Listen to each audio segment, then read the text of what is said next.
नमस्कार स्टूडेंट। हमने हिंदी में 3 लेसन कंप्लीट किए।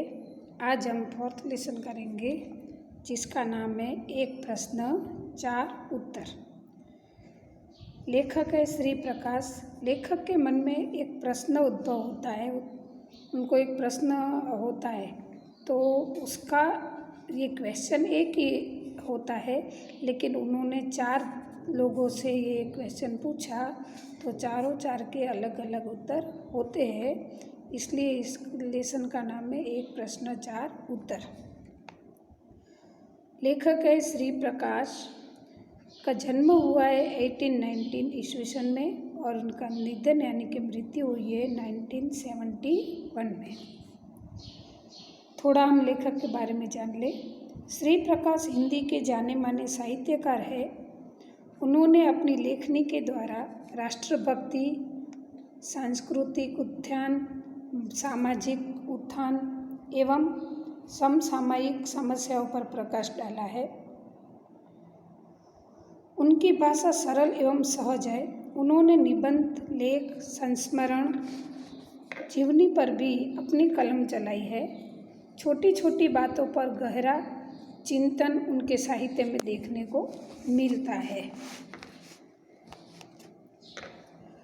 प्रस्तुत पाठ में श्री प्रकाश द्वारा पूछे गए एक ही प्रश्न का उत्तर 4 महानुभावों ने अपने अपने ढंग से दिए हैं। हमारा देश तब भी उन्नति कर सकता है जब देश का प्रत्येक नागरिक पूर्णतः ईमानदारी, लगन एवं निष्ठा के साथ अपना छोटे से छोटा कार्य करेगा। यही चारों महानुभावों के द्वारा दिए गए उत्तरों का निष्कर्ष है। निष्कर्ष मतलब सारांश है, सीख है। ऐसे यहाँ पे एक लेखक के मन में एक क्वेश्चन उद्भव होता है तो उन्होंने 4 महानुभावों को ये क्वेश्चन पूछा और चारों ने अलग अलग उत्तर दिया है। तो क्वेश्चन क्या है और उत्तर क्या है ये हम आगे पढ़ेंगे। स्टूडेंट, इस लेसन को 3 पार्ट में डिवाइड किया गया है, तो आज हम उसका फर्स्ट पार्ट करेंगे फर्स्ट वीडियो में। सबको ही कुछ न कुछ खप्त होता है। खप्त यानी धुन, कुछ करने की जुस्सा होता है। ऐसे मुझे भी कई बातों का खप्त है।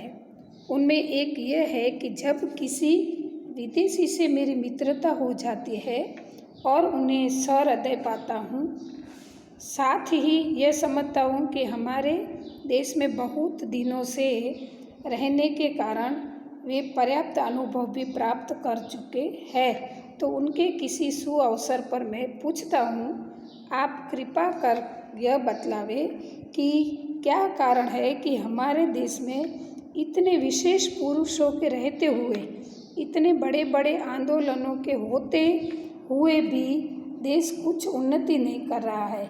ऐसा मालूम होता है कि हम ज्यों के त्यों पड़े हुए हैं। अवश्य ही हमारे मित्र इसे चकित होते हैं, उत्तर देते संकोच करते हैं और शिष्टता के नाते क्षमा चाहते हैं,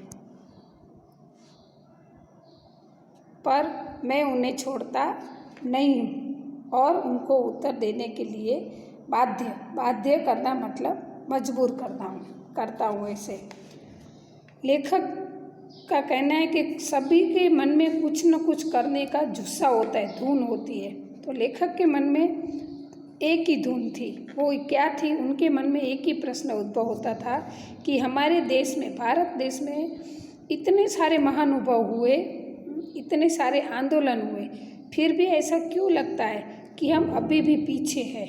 कुछ अभी भी ऐसी कड़ी है जो वो कड़ी हमें नहीं मिल रही है कि हमारे देश का विकास क्यों नहीं हो रहा है।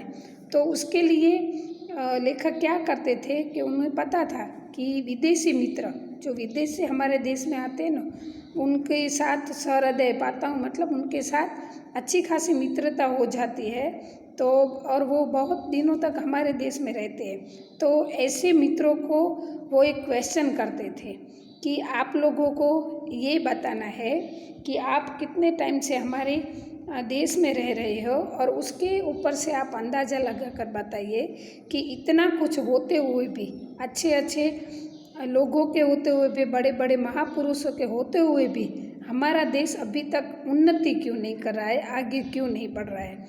तो लेखक के इस सवाल से कई लोगों को ऐसे शर्म आती थी और चकित भी हो जाते थे कि ऐसा क्यों सवाल कर रहे हैं। इसलिए वो आंसर देने के लिए रेडी नहीं रहते थे, लेकिन फिर भी लेखक उनको मजबूर करते थे। मेरे पहले मित्र एक वृद्ध ईसाई पादरी है। पादरी मतलब फादर जिसको हम बोलते हैं, जो चर्च में होते हैं। तो लेखक के जो फर्स्ट मित्र थे वो एक फादर थे।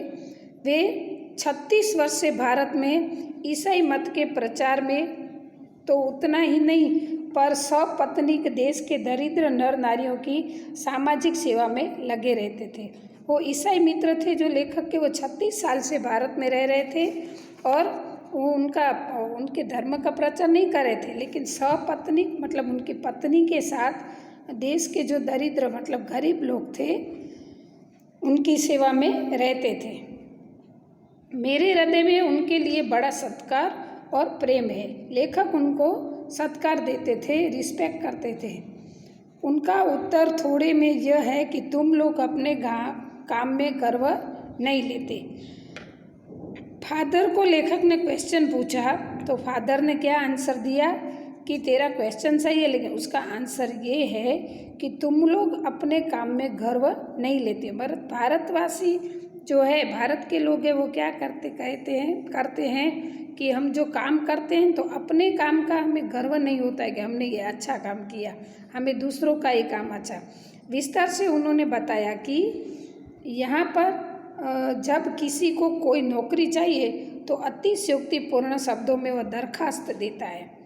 मतलब उन्होंने भारत की सिस्टम बताई कि अगर हमें नौकरी चाहिए तो हम जब एप्लीकेशन देते हैं तो अतिशयोक्तिपूर्ण मतलब बड़ा चढ़ा के, हम शॉर्ट में नहीं लिखते, बड़ा चढ़ा के लिखते हैं। अगर मुझे ये जॉब मिल जाएगी तो मैं ईमानदारी से काम करूँगा, मैं ये करूँगा, मैं वो करूँगा, अपना पूरा समय इसमें लगाऊँगा, ऐसा बहुत कुछ लिखकर हम दरखास्त मतलब अर्जी देते हैं।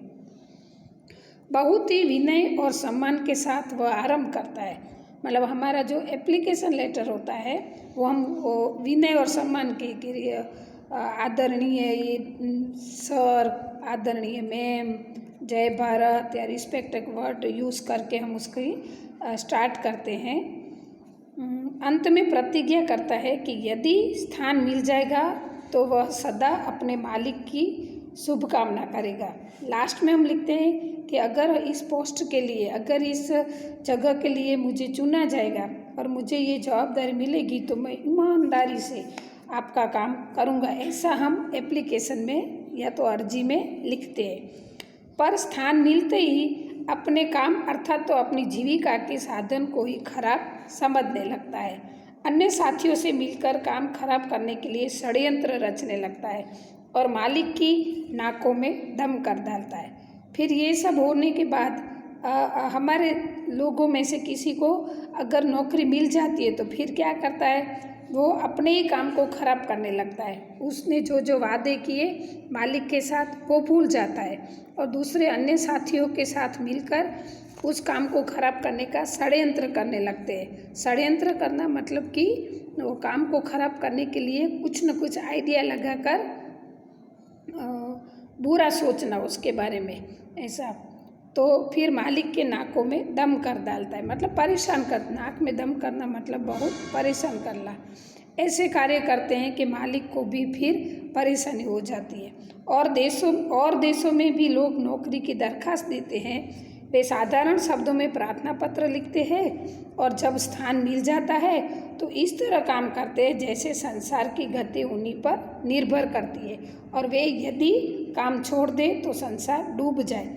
इसका मतलब ये लेखक ने क्या कहा है कि भारत देश में ऐसा चल रहा है कि कोई अपने काम के प्रति वफादार नहीं है, कोई अपने काम में गर्व नहीं करता है कि मुझे ये काम मिला है तो मैं इसी प्रकार से ये काम करूँगा।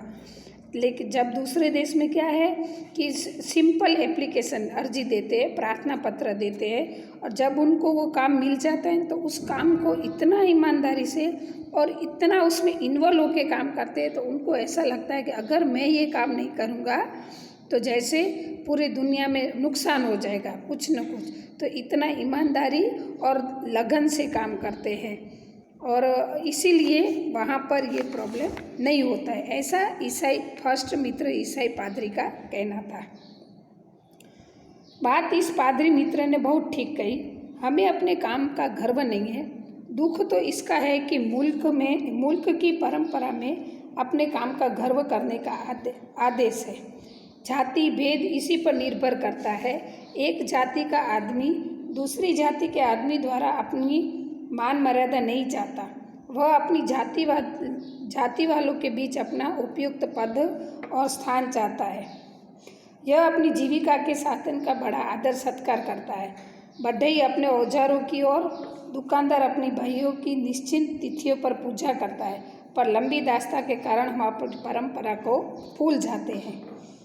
हम अपना काम छोड़कर दूसरों का काम उठाते हैं, एक काम छोड़कर दूसरा काम लेते रहते हैं। हम अपनी असफलता का दोष दूसरों को देते हैं, स्वयं दुखी रहते हैं, दूसरों को भी दुखी करते हैं। कोई काम ठीक न कर सकने के कारण अपने को खराब करते हैं, काम को भी खराब करते हैं। स्वधर्म निधन श्रेय, मतलब अपना धर्म या कर्तव्य करते हुए मर जाना श्रेय करें, यह आदेश हम भूल गए। हम अपने काम में गर्व नहीं लेते। लेखक ने फादर का आंसर सुना तो उसको भी लगा कि सही बात है, हमारे देश की यही कंडीशन है कि हम अपने काम में गर्व नहीं करते हैं। जिस चीज़ की जो जवाबदारी है वो नहीं संभालते, लेकिन दूसरों के काम में हम दखल देते हैं। जैसे यहाँ पे एग्जाम्पल दिया है कि जो जीविका के साधन सबके, मतलब व्यापारी है तो उसके ऐसे साधन है, बढ़ई है तो वो औजारों की पूजा करता है, ऐसा सब कुछ हमारी संस्कृति है। लेकिन हम क्या करते हैं, हमारी संस्कृति को छोड़कर दूसरों की संस्कृति की ओर चले जाते हैं और फिर हम अपना दोष दूसरों पर डाल देते हैं। तो लेखक को इनकी बात सही लगी, फादर की बात, कि सही बात है, हम अपने काम में हम कभी ऐसा नहीं समझते कि स्वधर्म निधन श्रेय, मतलब जो अपना धर्म है, हमारा जो कर्तव्य, स्वधर्म निधन श्रेय मतलब अपना धर्म या कर्तव्य करते हुए ही मर जाना, हम उसको श्रेय कर है, मतलब अपना कर्तव्य निभाते निभाते, धर्म निभाते निभाते मर जाना, यही हमारे लिए गर्व की बात है, जो हमारे देश में नहीं होता है और हम अपने काम पर गर्व नहीं लेते। स्टूडेंट, यहाँ पर ये एक वीडियो पूरा होता है, एक पार्ट पूरा होता है। नेक्स्ट पार्ट हम नेक्स्ट वीडियो में देखेंगे। Thank you.